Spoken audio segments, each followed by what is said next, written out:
far as tokens, there's a thing here for the Al-Anon and A activity. You can scan on that. You'll find out where they are. Also, the area of Southwest General Service area will be having their Saturday, September the 20th, 25, 10 a.m. to 2 p.m. at St. John's Lutheran Church, 470 Jebhart Church, Miamisburg. Election and officers for panel 76. All right. Tomorrow we have our District 23 gathering. That's at KC Geiger Park. It's on 170 East Greenville Road, St. Mary's, Ohio. Use the east entrance and park by basketball court, shelter house by pickleball court. Meet at noon, eat at 12:30, bring a covered dish and a friend, hamburgers, hot dogs, pop, and water provided. Free mini golf. Alright, Kevin's Bash. It's at 7780 Burville Road, Salina. It's September the 27th. Starts at 4 o'clock. Bring a side, a snack, or dessert, and a lawn chair. Eat around 5:30. That's a good time out there. Also, this group will be celebrating their 44th anniversary on October the 5th in the church basement back here. It starts at 1. Bring a friend in a covered dish. Eat at 1:30. We'll provide the chicken. Leads at 2:30. Lead will be Sarah M. from Dunkirk, Indiana. And the Al-Anon lead will be Jenny H. from Springfield, Ohio. Alright, we got a group conscience after this meeting, so it's not going to last that long. It just pertains to the anniversary and stuff like that. Any other announcements? Richard. Sunday, October 12th, our regular District 23 business meeting at the Jabez House of Salina. It starts at 1:15. It is for GSR's, alternate GSR's name business service. Thank you. Thank you, Richard. Any other announcements? Alright. Tonight we have a lead here, and I've heard this lead several times. It's a good lead. I've known this guy for quite a few 24 hours. Last week he picked his 42-year token up. So without further ado, I give my friend Chris. And Chris, I'll give you this certificate telling that you was here.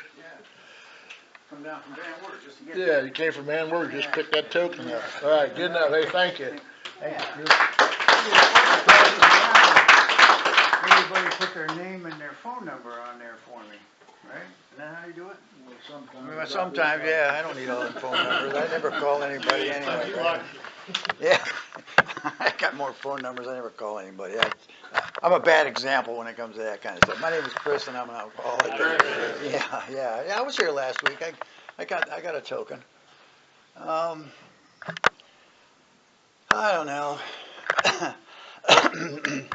The idea is to share your experience, strength, and hope, right? And well, there's a lot of that in my 73, 74 years next month. And yeah, so we go back to probably come here, one of the first meetings they had here, probably 86, 87, something like that. Yeah, back in the big old church basement over here with those old Ralph and Aubrey and them guys, all them old guys down there. Yeah. But mainly it's about sharing what it was like and what happened and what it's like now. Okay, well, you know, there's a lot to be said about each one of those things, except for the what happened, and that was kind of sudden. You know, I mean, you have a spiritual awakening, and you know, you get help from a higher power, and you know, that's mainly what happened in between the, you know, what it used to be like and what it's like now. It's pretty good right now, pretty healthy, and surprisingly, I lived, you know, I survived my 20s. I didn't think I would, you know, when I was 20, but when I was 17, And I got out of high school in June of 1969, and I was 17 years old. I was young when I graduated, because back in the day, if your birthday was before New Year's, you could start at 5 years old. And so I started school at the age of 5. We didn't have kindergarten or any of that stuff back then. And in Maryland, my folks are from Maryland, so that's where I was born. And my dad was a heavy drinker, so he was an alcoholic. He was a vowed alcoholic. He knew it, he admitted it. And he was sober when he died. He had 9 years. In 1985, he died. In 1985, he was about 56 or 57 years old. And I could never drink like he did. I don't know anybody that could drink like he did. I mean, he could drink. He's like my son here is 6'4" and about 300. And that's about what my dad's size was. He could drink, and he held it too. And I never saw him angry. He never missed a day's work. I mean, as far as comparing, if I and I did, I compared to him. Well, I'm not an alcoholic. I don't drink beer for breakfast. Every day. So, anyways, I wasn't going to drink. I didn't go into my high school years thinking about it or anything, because it was a problem at home, for my mom, and consequently me and my brother and my 4 sisters. I wasn't looking forward to it, but peer pressure, and once I got out of high school, it was June. Weather was nice like this, and a bunch of guys were getting together, and sure enough, I lived at this time, and the family had moved to New England. You go over to the mountain on Friday night, and going over the mountain meant that you headed west from Pittsfield, Massachusetts, and you went down into New Lebanon, New York, and the drinking age was 18, and you could buy whatever you want. And so that's what we did. We went over the mountain. I decided, I was going to drink that night, so I bought 4 cans of Budweiser, half-quart Budweisers. And now, I'm pretty sure when I graduated from high school, I was a midget. I was probably this tall, and maybe I weighed 120 pounds soaking wet when I graduated from high school. I was a little guy.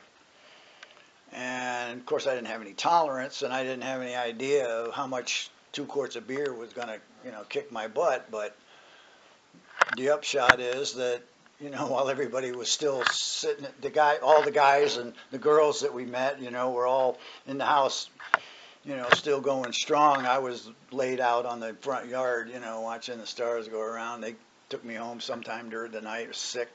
It wasn't a very pleasant experience at all, but it didn't take long. I wasn't immediately drawn to, drinking all the time. I didn't have a lot of money at that age, but and it wasn't really available a lot, and I didn't really, so I just sort of eased into it, right?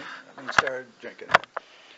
So probably by 6 months, maybe by the time I was 18, and everything, going over the mountain was a pretty regular thing. They didn't change the drinking age until I turned 21. When I turned 21, they changed the drinking age in Ohio to 18. I mean, in Massachusetts, I guess it was. Sorry about that. I get confused sometimes with where I am. Yeah.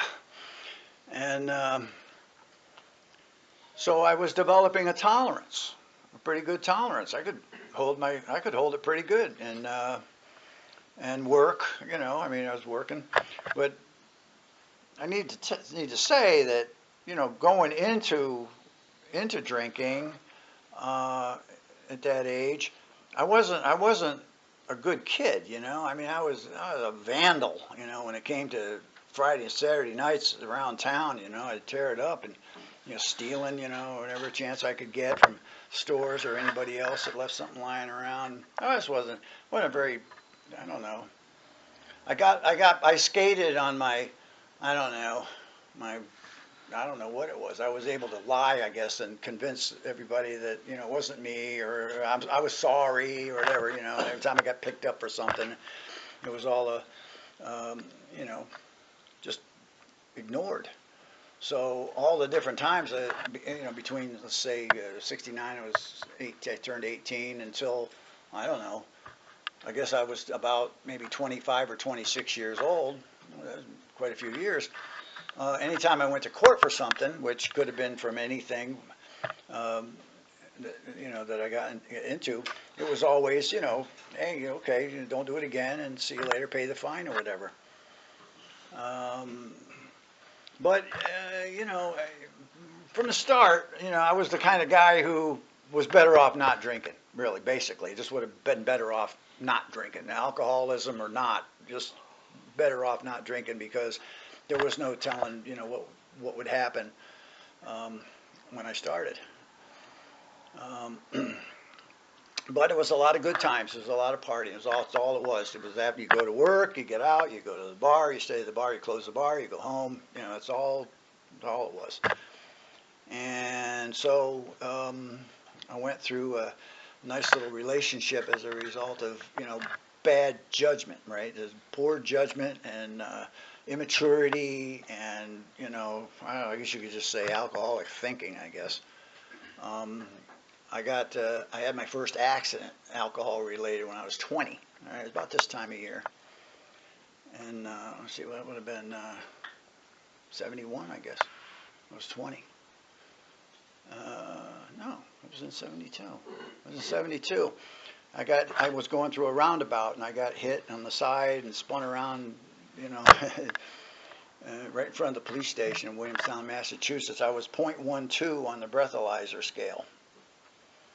Drinking and driving, heading for Vermont. Drinking age was 18 in Vermont, so he was going to go up to Vermont, and we'd already started. I had a six-pack. That's what I told the cop. He didn't seem to think it was that big a deal because they hit me, right? I mean, so, that day, it wasn't no fault then. I mean, if you got hit, it was the person that did the hitting that was generally considered to be at fault. But he asked me how much I was drinking. I said, about a six-pack, nothing, just getting started, right? And but it was .12, and the law at the time was .15 to be under the influence. But they still arrested me for driving under or impaired driving or whatever it was, and I had to hitchhike home and then go get the car later. And then later on, I went to court. I went to court in September 1971, 72. I was 20 years old. And they found me guilty. The law changed. In between the time I got arrested and the time I went to court, the law changed to .010.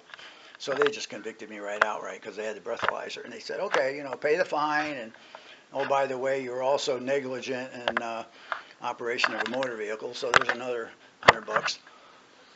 And I was walking out of the court, and the clerk said, you're pretty lucky. Well, why am I lucky? She says, well, they don't even realize that you're only 20 years old and you're, a minor. You could get another, charge for that. And I thought, well, okay, thanks for telling me, but I'm out of here now, right? And yeah, and so about a month later, I got a letter from the motor vehicles. Turn in your license indefinitely on both counts, right? So going into my 21st birthday, no driver's license.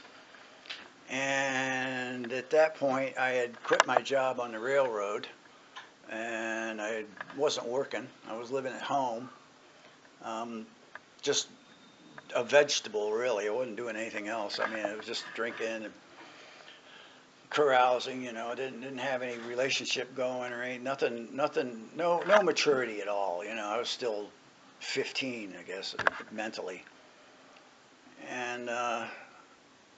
So that was 19 months.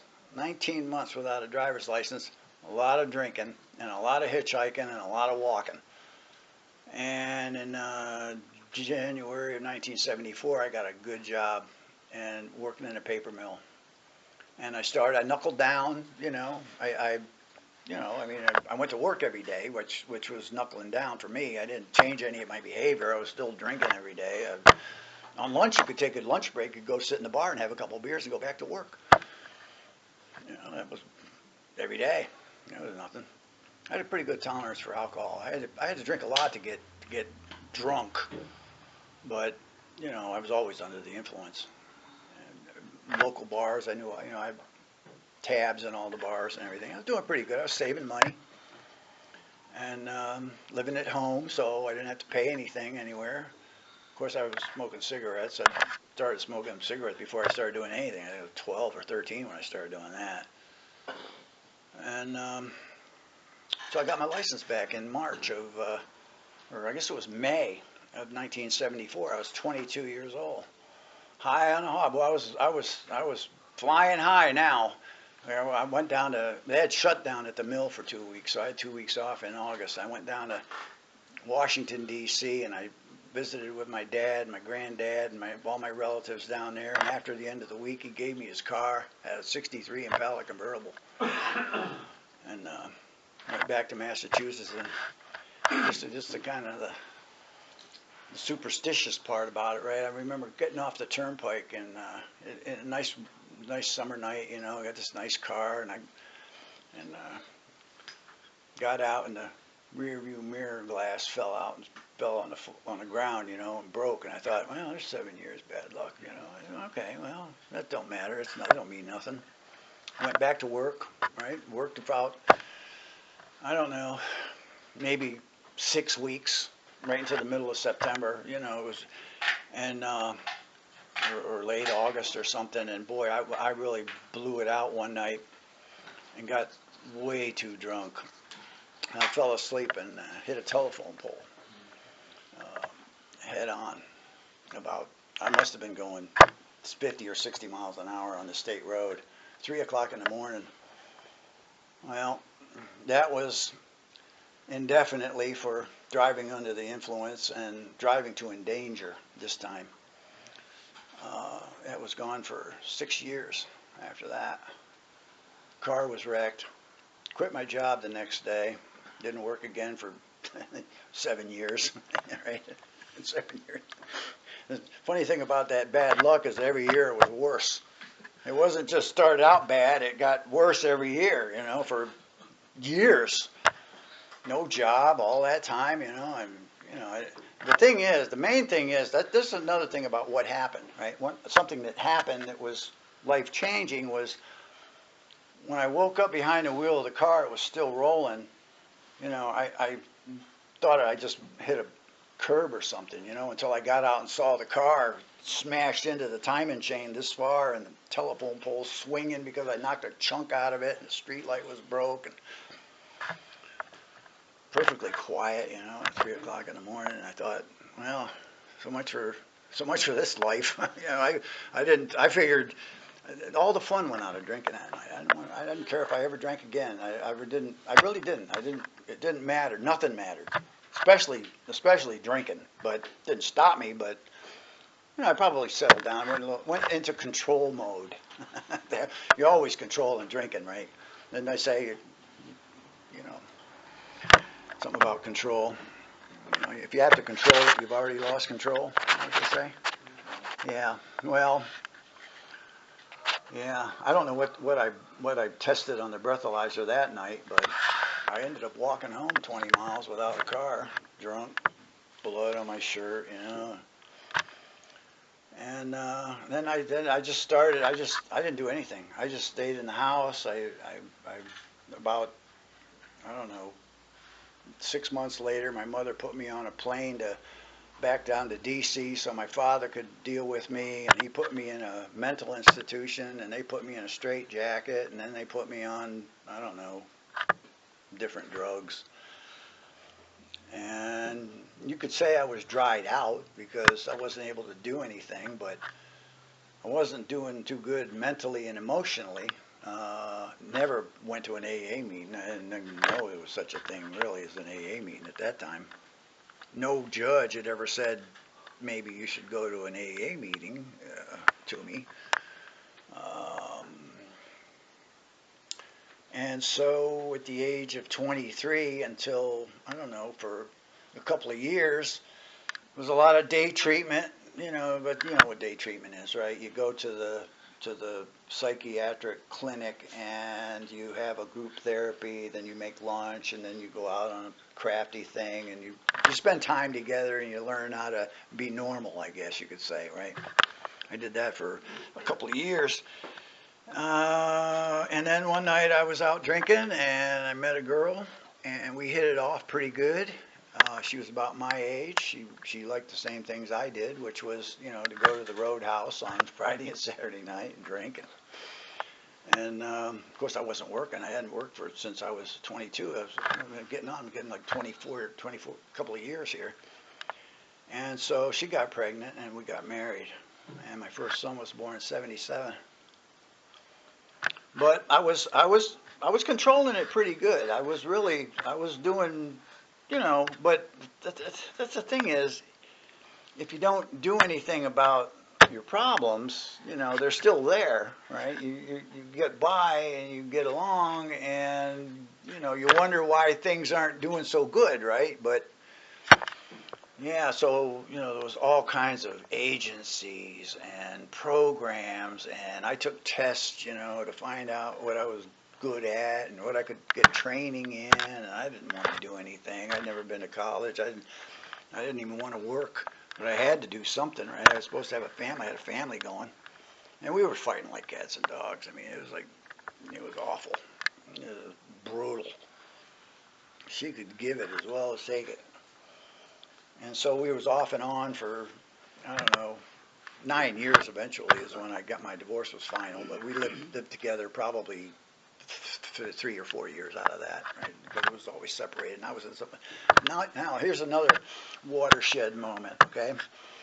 Now by this time I was periodically drinking but drinking heavy and getting in trouble every time. I mean, always fighting, always, in front of the judge for something or other. And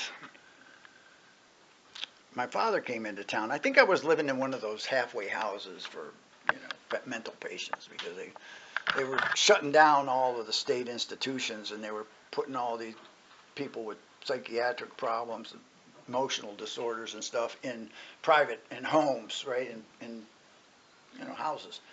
And I was in one of those, separated. And my father would come into town on business once in a while because he worked for the Department of the Navy, so he would come in to do business with General Electric because he was, buying missile stuff. And he came to the house, he wanted to see my son. And I said, well, he's with his mother, and he said, well, I don't have time. He says, but I'll see you later. And I said, well, what? I said, well, you just got here. I said, where are you going? It was about 6 o'clock at night, and he said, well, I'm going to a meeting. I didn't know what kind of meeting he was talking about, but he said, I'm going to a meeting. All right, this was in '78. All right, and I said, well, you mind if I tag along? Because I figured, well, I didn't see my father for a couple of years. I think I'll tag along and talk to him. So, we drove up to Williamstown, Massachusetts, to an AA meeting. Right? I'd never been to an AA meeting, and but it was just for him. He was going. He was sober in 70. What did I say? '78. He was sober 2 years. So he was going to a meeting. He was, on working. He was, he was going to a meeting after work. And I went in, and now this is about maybe 45, 50 miles away from where I lived, where I grew up. And in Williamstown, Massachusetts, that's where I had the first car accident in Williamstown. Yeah. And I knew the speaker.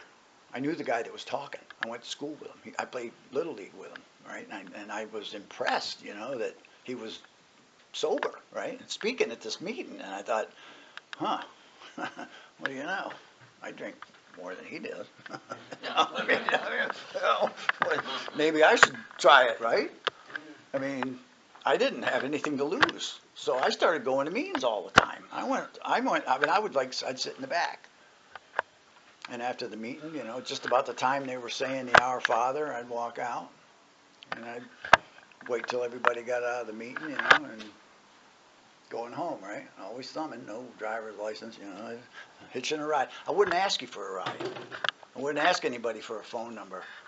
I wouldn't say my name is Chris and I'm an alcoholic. I wouldn't say anything. I would just sit there and listen to the meeting, right? And I related. I related in. I was good. I would not drink, It didn't stop me from smoking pot, but I wouldn't drink.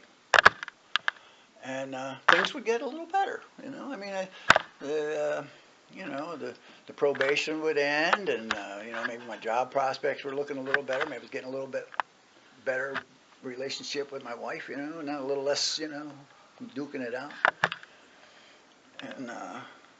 And that would last about 3 months. You know, that was about 3 months. That was my average. 3 months, 2 months, 4 months. Get drunk, drink. And I mean, I hardly ever had any money. And by this time, you know, I'd gone through friends that would, you know, buy me drinks. But I find a way. I'm not getting it. I would drink. I didn't get in trouble every time I drank, but every time I got in trouble, I was drinking. Anyways. So that was my initial thing, and I went to a lot of meetings for 5 years. I mean, a long time, off and on, in and out. Finally, I got a job. I was working in a place making coats. I was a sewing machine operator. I was separated, and I was making a little bit of money. Things were going good until the judge in the arbitration between the union and the guy that I was working for told Sidney that he had to hire back all of the people that walked out when they tried to unionize, right? Had to hire them all back, pay them back wages, and not fire them. And they've been out of work for 18 months, longest strike in the history of the city. They told me he had to hire them all back. Of course, I scabbed. I liked the guy. I liked doing the work. I didn't care whether I was in a union or not. They weren't going to pay my bills. So Sidney said, okay. And then he closed up shop and he moved to Guatemala, took all his machines. He said, to hell with you. So I was out of a job, out of money, and out of food. So pretty soon I was out of a car, and then I was out of a house, and my mental and emotional well-being went the same route as everything else because I wasn't eating. And I was going to meetings, and I wasn't drinking, but I was still using pot or whatever else. But I had never said I was an alcoholic. I wasn't really doing anything about it. Although I read the literature. I was pretty active in the program, but I didn't do anything else. And I went to a meeting one night, another watershed moment, right? I was 5 years in the program, and I went to Hillcrest Hospital, was having a 10-year anniversary meeting for the detox unit at the hospital in Pittsfield, Massachusetts. And the speaker, no, it was the 5-year anniversary for the detox, and the speaker had 10 years of sobriety. Okay. So I sat in the back, like always, and he talked, you know, he gave his speech. And part of his speech was, he said, well, I've been sober for 10 years, but I smoked pot for 5 years, and then I quit smoking pot, and I've been sober for 10 years. And I sat there and I thought about that, you know, and I thought, well, what kind of shit is that? I mean, how are you going to get up there and say you're sober for 10 years if you're smoking pot? I know enough to know that I'm not sober if I'm smoking dope, when I'm not drinking, right? But it all kind of came together for me that night. And I said, well, you know what? I'm gonna ask God to help me with this. And so I did. And ever since that night, you know, the urge, the desire, the want, right, to smoke pot was gone. I still wanted to drink, but I didn't. So all of a sudden I was, 31 years old and totally lost. I didn't know what to do. I mean, I didn't know what to do. And I ended up in some sort of a mental fog, you know, and found myself with my security deposit check. I bought a one-way ticket to Baltimore, and I got down into Baltimore, and I didn't have any money, didn't have anything except my clothes, and I was on the street. I had nowhere to go. I lasted about in the city of Baltimore. I was lucky I wasn't murdered, but I lasted about 8 hours before the police picked me up for vagrancy or something like that, you know, and put me in the city jail for 30 days. And I had that's where I had a spiritual awakening. So that's where it gets to the what happened part, right? That was where that was where I was in the bed in the hospital ward after a couple of days, and I felt like God or the Holy Spirit or something came into the room and was right there with me, and I asked for help. And about, shortly thereafter, I had an epiphany. I thought, well, you know what? Alcohol is the reason you're here, right? I mean, you got a problem with alcohol, and as soon as I admitted that to myself and saw that, then it was real easy. I thought, well, all I got to do is go to meetings for the rest of my life and I'll be sober, right? At least 24 hours a day. So the nurse said, well, we've got a psychologist here. You can talk to him.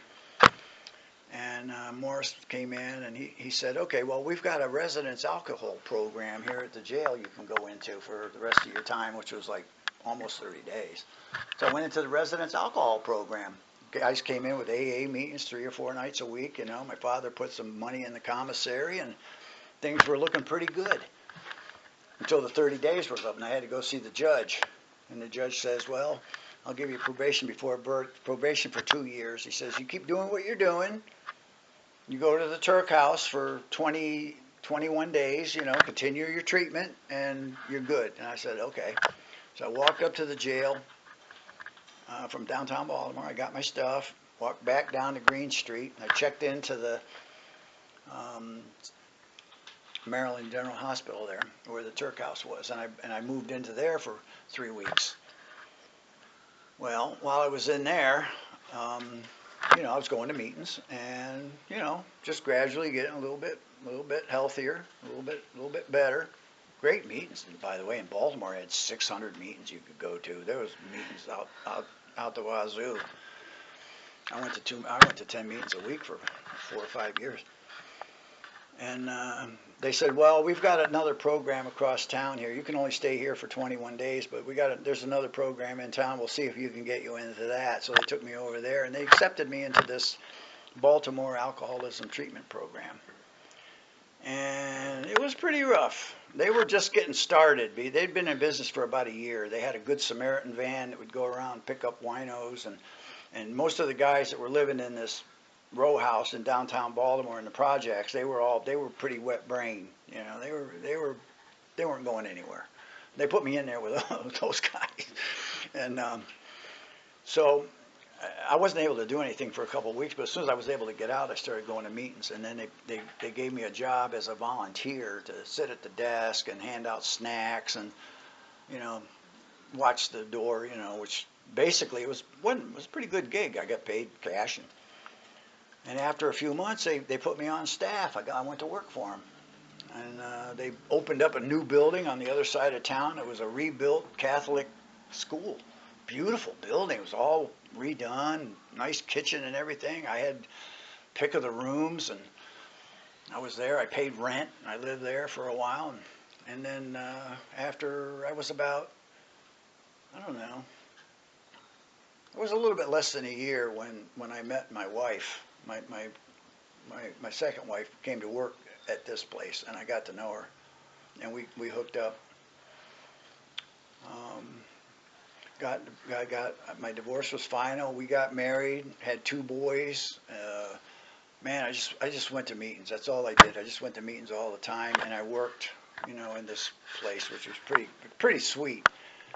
If you can imagine, I don't know if I'd want to do it now, but I used to on Friday on a night like tonight, I'd be in that van. I'd be going in and out of the alleys in Baltimore City, Maryland, with another guy, and we'd be looking for people sleeping in empty houses and in the gutter and everything, and pour them into the van and take them to the hospital. I knew all the hospitals. They all knew me by name.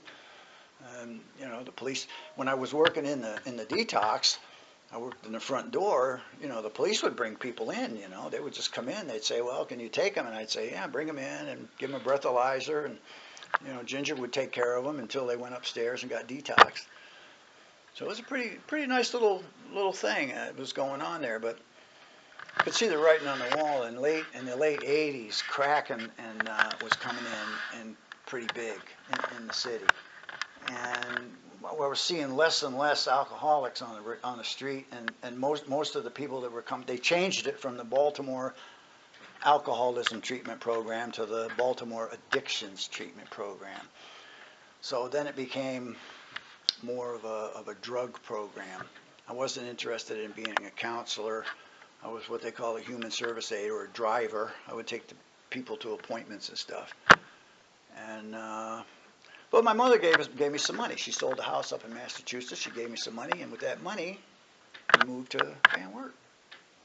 So I came here. I mean, once I was, you know, convinced that alcohol was a problem for me, then I knew what the answer was because I'd been going to AA for 5 years. I'd seen enough people get. I knew people could recover. I knew I would if I, you know, practiced the principles. So I did. You know, I did all that. I got me my first sponsor. You know, in Maryland there, this old gal. You know, she helped me out pretty good. She said, "You call me every day. You call me every day, and you know we're gonna do that 5th step here. Get that 4th step done. That was important to get that 5th step done." I like to think of the guy that said it was doing before you do your 5th step.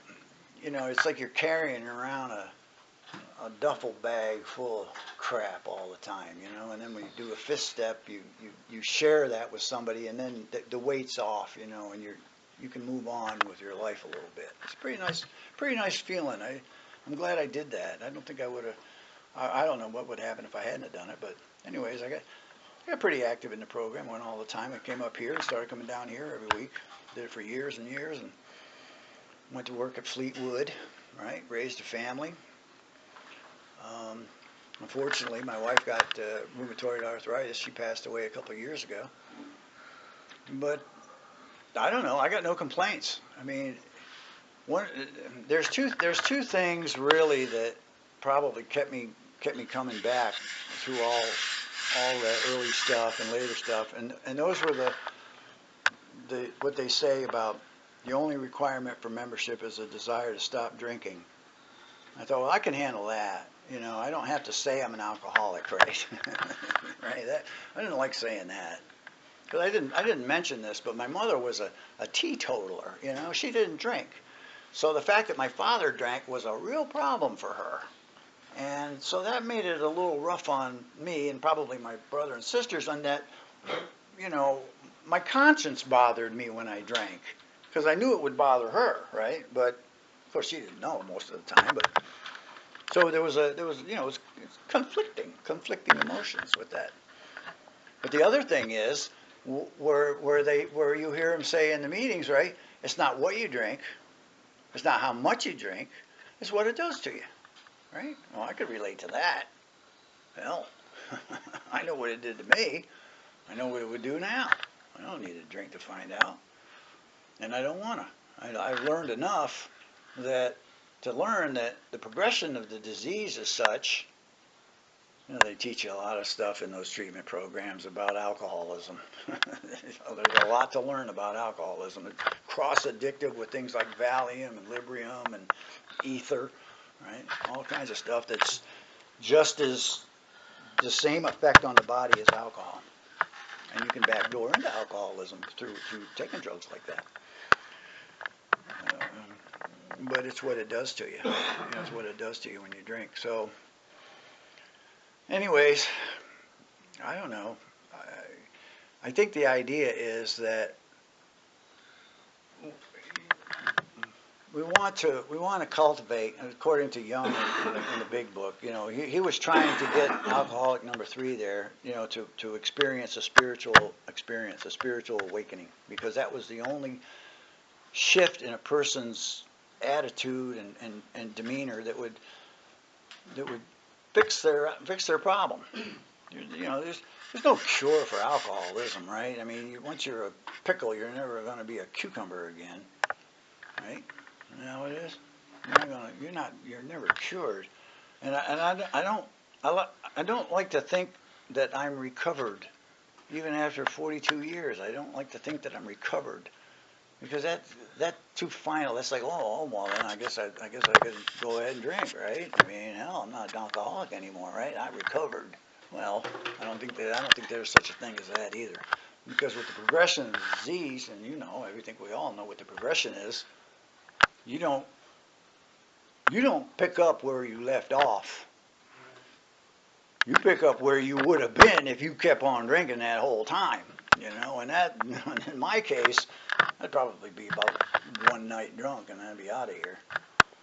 If I didn't wrap my car around another telephone pole, you know, I'd have a stroke or something from just drinking too much. And because that's another thing. Your tolerance goes up and up and up and up to the point where your tolerance is way up here, but your withdrawal level, you drink because your withdrawal level's up here, so you stay drunk. I think my first sponsor, I did have a first sponsor in Massachusetts. He told me that he was in a blackout for months. Months. He would wake up and realize that he'd been in a blackout for weeks, you know, and then he would drink again knowing he may not ever come out of it. Well, I had blackouts. When I had my blackout, I think it was about 26 or 27 years old, just before I started going to AA meetings. Man, that you don't want one of those things. I mean, I imagine everybody in here has probably had enough of those things. But yeah, that's probably the scariest thing is the blackout. Because what that does is it just shuts off the memory of everything that you do. And you do it, but you'll never know what it was. You'll never know what you did unless somebody tells you. Didn't we have a guy here? We had a guy here not too long ago talking about how he got arrested for terrorism. He was facing life in prison in a blackout. He threatened somebody and they charged him with terrorism. Remember that? Yeah, that's brutal. That through the grace of God. I mean, any one of us could be same situation as that. In a blackout, you don't know what you're going to do. You drive your car into a family on vacation or something, you know, and you survive, and you wake up in jail, and what did I do? Oh yeah, I don't want to be in that situation. Anyway, yeah, that's long enough. I'll give you 5 minutes to make a comment or two, and then I'm out of here. So, thanks. That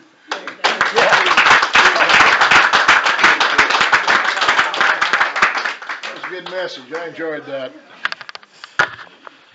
Oh boy. Tell you what. I've heard you several times. I can always hear you. You know. It's amazing what we go through, and we sit where we're at today and say, "Boy, this happened to me." I was a blackout drinker. And the first time I drank, I blacked out. You know, so I just enjoyed that lead. I've opened up for a few comments. Anybody want to comment?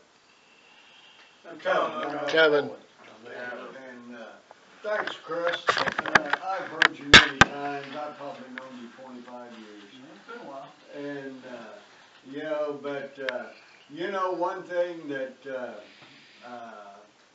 it always amazes me is when I hear somebody give a lead that's been around the program for a long time.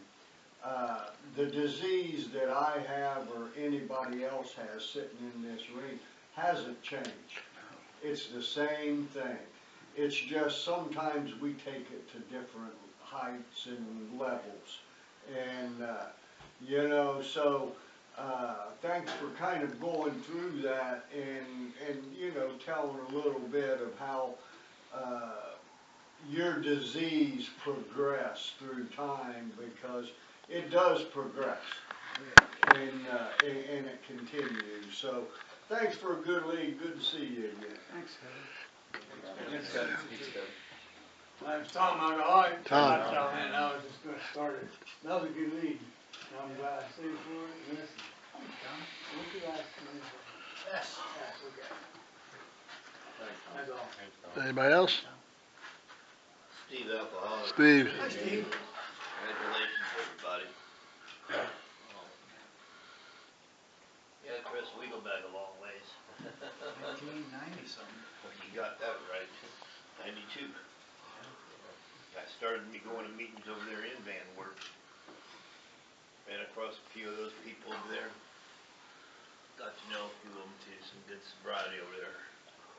I've heard your story before, and like anybody else, we all go through, our stories are all different, but the one thing that's the same is we all went through some kind of crap. We did stupid things and everything. Yeah. And it wasn't until we came to got to these tables and started going to meetings and doing work and stuff that we finally realized that, where we finally got a little peace of mind and getting, and doing other things. That's all I've got to say, thank you. Thanks, Steve. Where's alcoholic? Richard. You said something, you said, every time I drank, I didn't get in trouble, but every time I was in trouble, it's because I was drinking. I can relate to that. I'll pass. Hey, Richard. All right. Chris, we're going to close the meeting with, I'm glad you brought your son with you. Close the meeting with our Father.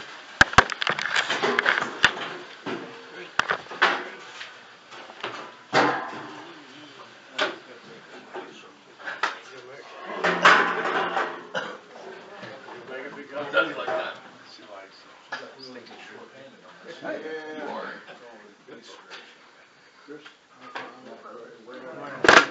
Hallowed be thy name. Thy kingdom come, thy will be done, on earth as it is in heaven. Give us this day our daily bread, and forgive us our trespasses, as we forgive those who trespass against us. And lead us not into temptation, but deliver us from evil. Thine is the kingdom, the power, and the glory forever. Amen. Keep coming back. It works.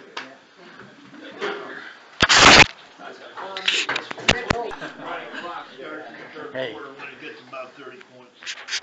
Chris, how are you? I'm looking at about a 40 Yeah, I might break it up a little bit. by Mary Del. I'll say this much. Brad? We're good. Kevin?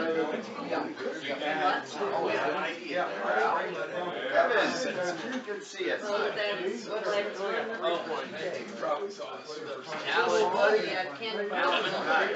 you doing? Jeff's son. No, you said boy? Jeff's Oh, son. I can look at it. He had to come over to the house today. I appreciate it. I split. I thought he was doing pretty good. The compressor on my central air system. I watched the first half. I did see it. Alex came over and we were talking about it. After he cleaned it all out. He takes one back, big point, you gotta score a touchdown. Wouldn't do that to a grown man. On top of your head. Always got it. Marion had the chance last. Hey Kevin, how we doing? I was talking to my brother. He said, Alex and Marion last week had the chance to be on my 2 touchdowns before halftime. What they did was, Jason. Yeah,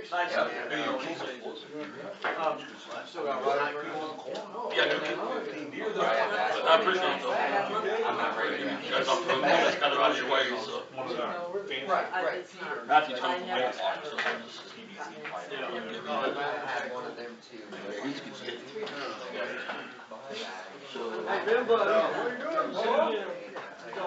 what the mistake was, Alex told me his brother-in-law is coach over there at, brother-in-law coach over at St. Henry County. He's Chris over at It never He happened was telling me, he said the mistake they made last week. Hey Paul, that is a great shirt. I'm a big fan, dude. Sure say I wore this in the north, this lady is from Mary Lou. He says, "That every sport out there, they had to call it 3 times down 1 yard. They punched it. And then they ran out. Yeah. And they tried to do me too. And they ran 8 times. So 1 yard line, 3 times they tried to find it. And they blew it right there. Yeah. They would have gone up They would Trying to be like that. He won't want those to die and said, don't get rich. I'm like, I have to share. No choice.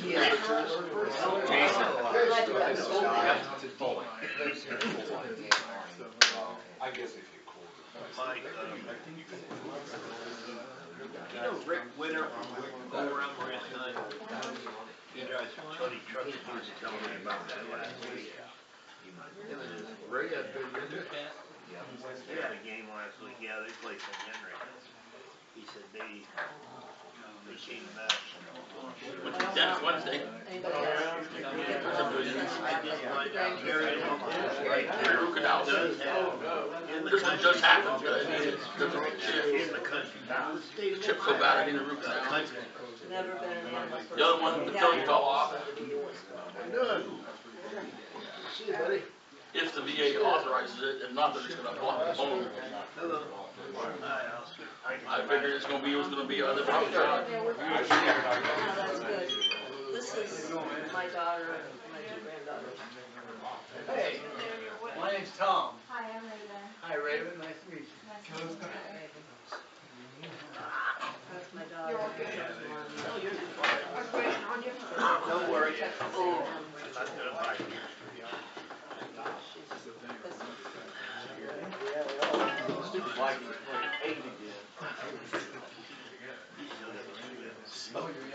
My wife's conservative. We're gonna start at like 4:05 again. I wish it would start at 4:25. If it starts at 4:25, I can watch full game.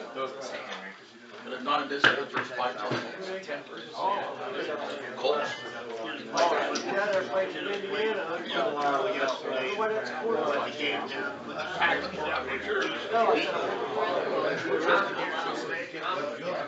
Never vote against it. Vote against it. Yeah. I think it is. I'm living Tell you what, I like part of the play. 4 years I ago. think it's serious. That's 4:05. I thought it was 4:05. started in West Coast. I know. No, I'm not. Chiefs and the Eagles.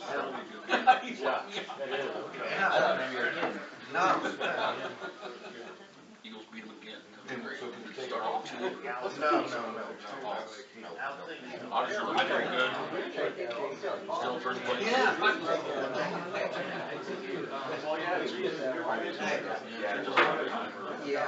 Raiders won last week. Chargers won last week. But I used to love You want me to beat up? Okay.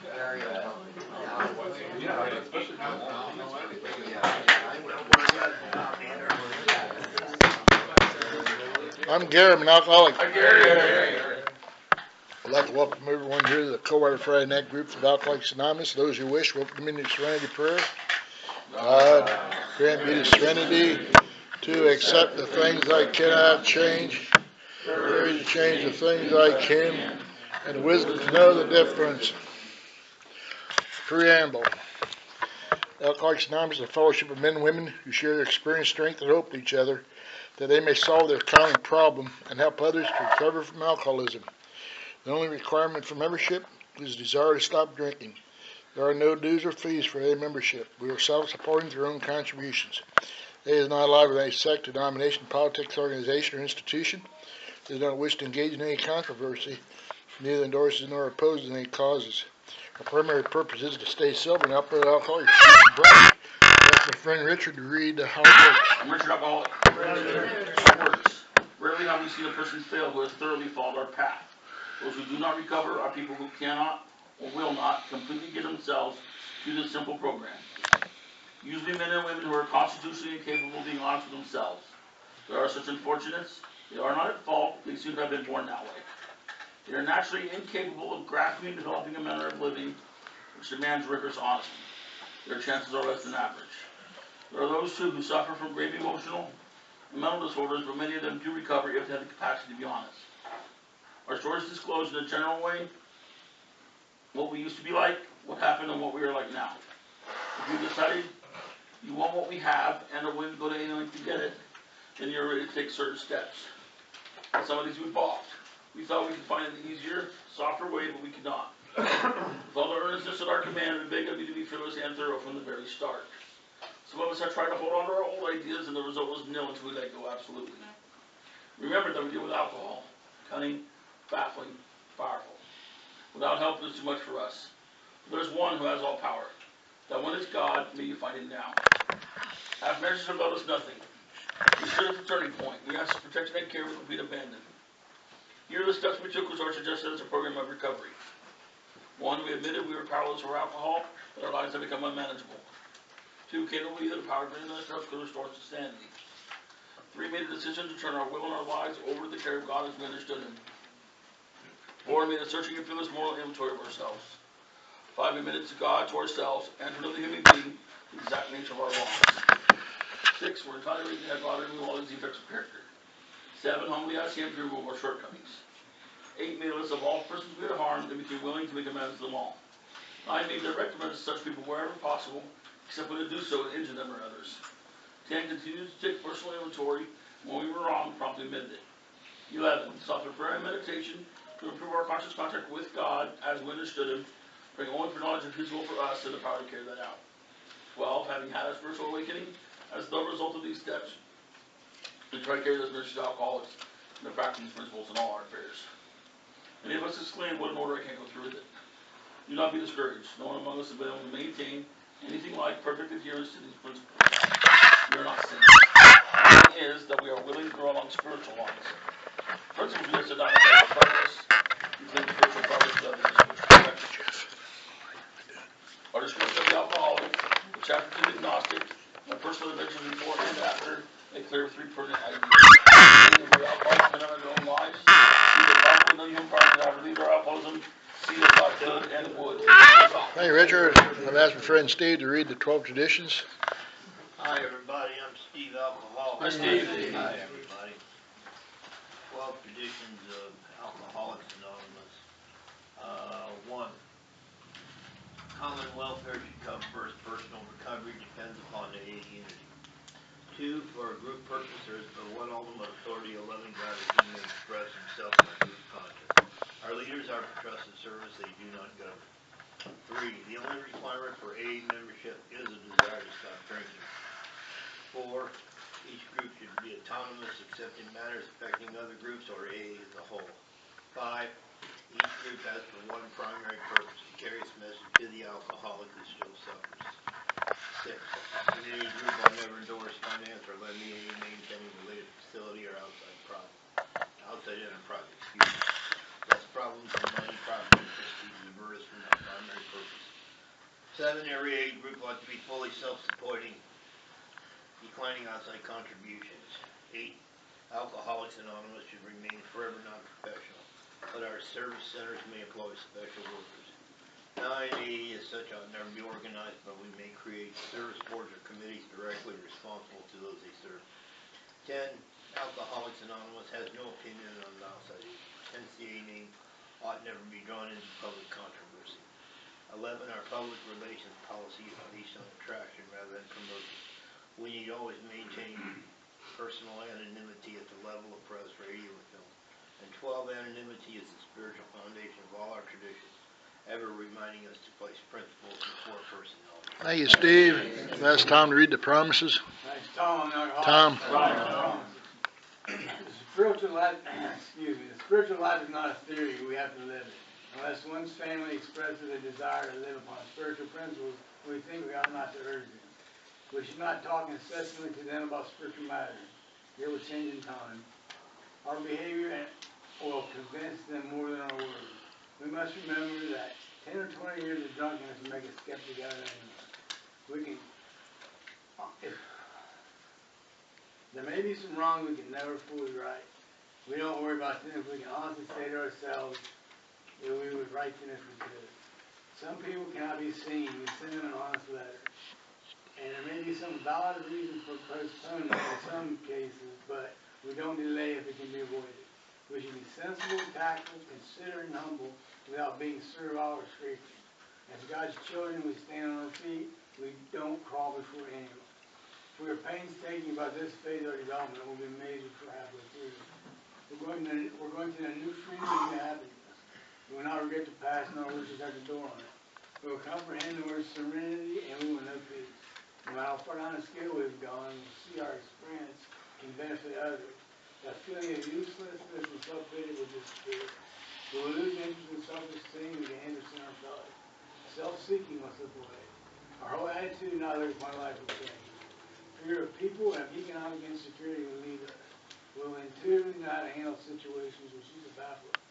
We will suddenly realize that God is doing for us what we cannot do for ourselves. Our deeds, striving promises, they are being fulfilled among us, sometimes quickly, sometimes slowly. They will always materialize if we want to. Thank you, Tom. I'll ask my friend Joey to read reflections. Joey, I am an alcoholic. Joey. September 12th, I am responsible for the readiness to take the full consequences of our past acts, and to take responsibility for the well-being of others at the same time, is the very spirit of Step 9. 12 Steps and 12 Traditions, page 87. In recovery and through the help of AA, I learned that the very thing I fear is my freedom. It comes from my tendency to recoil from taking responsibility for anything. I deny, I ignore, I blame, I avoid. Then one day I look, I admit, I accept. The freedom, the healing, and the recovery I experience is in the looking. Admitting and accepting, I learn to say, yes, I am responsible. When can I speak those words with honesty and sincerity? Then I am free. Thank you, Joey. I'll ask my friend Paul to read the 24-hour book. Hello, everybody. I'm Paul. I'm an alcoholic. Hey, Paul. September 12th. AA thought for today. What draws newcomers to AA and gives them hope? They hear the stories of men and women whose experiences tally with their own. The expressions on their faces, on the faces of women, that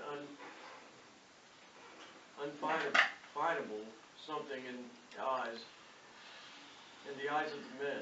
The stimulating atmosphere of the AA club room inspired to let them know that there is haven at last. The very practical approach to their problems, the absence of intolerance of any kind, the informality, the genuine democracy, the uncanny understanding which these people in AA have is irresistible. Have I found a real haven in AA? Meditation for today. If thine eye be single, thy whole body shall be full of light. The eye of the soul is the will. If your will is to do the will of God, to serve Him with your life, to serve Him by helping others, then truly shall your whole body be full of light. The important thing is to strive that your will be attuned to the will of God. A single eye to God's purpose, desiring nothing less than that His purpose is to be fulfilled. Try to seek in all things the advance of His kingdom. Seek the spiritual values of honesty and purity, unselfishness and love, and earnestly desire spiritual growth. Then your life will emerge from the darkness of futility into the light of victory. Pray for today. I pray that my eye may be single. I pray that my life may be lived in the light of the best that I know. Thank you, Paul. Here in Coldwater, we have the token system. I've asked my friend Jorge to give out tokens. Hello everyone, my name is Jorge and I'm an alcoholic. Okay. Here at Coldwater, we hand out a token for different lengths of sobriety. We start these tokens like it is suggested with work a program and 24 hours at a time. Is there anyone they starting out or coming back, they need a 24-hour token?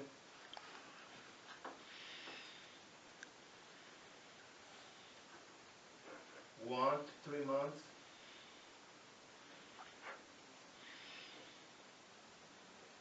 4 to 7 months?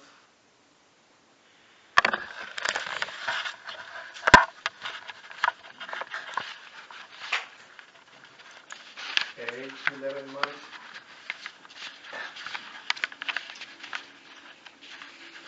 A year?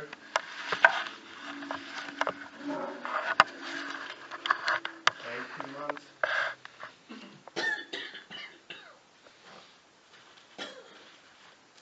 Is any year there or after? I'm Jim, I'm an alcoholic. Hey, Jim. Last Sunday I had 12 years. There you go, Jim.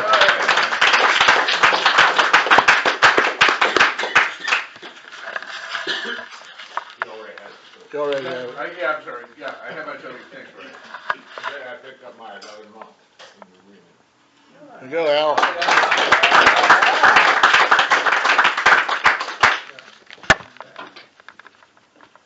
Does anyone have any time they want to recognize?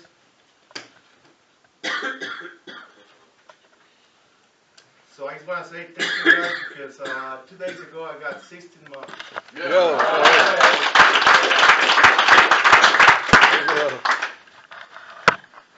We all have today give yourself higher power ahead. Congratulations to all the token takers. Here in Coldwater, we encourage sponsorship and get in a home group. If you are interested in getting a home group or sponsor, see a home group member after the meeting. If you have any question, will home group member please raise their hands? All right. As far as tokens, there's a thing here for the Al-9 and A activity. You can scan on that. You'll find out where they are. Also, the area of Southwest General Service area will be having their Saturday, September the 20th, 25, 10 a.m. to 2 p.m. at St. John's Lutheran Church, 470 Jebhart Church, Miamisburg. Election and officers for panel 76. All right. Tomorrow we have our District 23 gathering. That's at KC Geiger Park. It's on 170 East Greenville Road, St. Mary's, Ohio. Use the east entrance and park by basketball court, shelter house by pickleball court. Meet at noon, eat at 12:30, bring a covered dish and a friend, hamburgers, hot dogs, pop, and water provided. Free mini golf. All right, Kevin's Bash. It's at 7780 Burville Road, Salina. It's September the 27th. Starts at 4 o'clock. Bring a side, a snack, or dessert, and a lawn chair. Eat around 5:30. That's a good time out there. Also, this group will be celebrating their 44th anniversary on October the 5th in the church basement back here. It starts at 1. Bring a friend in a covered dish. Eat at 1:30. We'll provide the chicken. Leads at 2:30. Lead will be Sarah M. from Dunkirk, Indiana. And the Al-9 lead will be Jenny H. from Springfield, Ohio. All right, we got a group conscience after this meeting, so it's not going to last that long. It just pertains to the anniversary and stuff like that. Any other announcements? Richard. Sunday, October 12th, our regular District 23 business meeting at the Jabez House of Salina. It starts at 1:15. It is for GSR's, alternate GSR's name, business and service. Thank you. Thank you, Richard. Any other announcements? All right. Tonight we have a lead here, and I've heard this lead several times. It's a good lead. I've known this guy for quite a few 24 hours. Last week he picked his 42-year token up.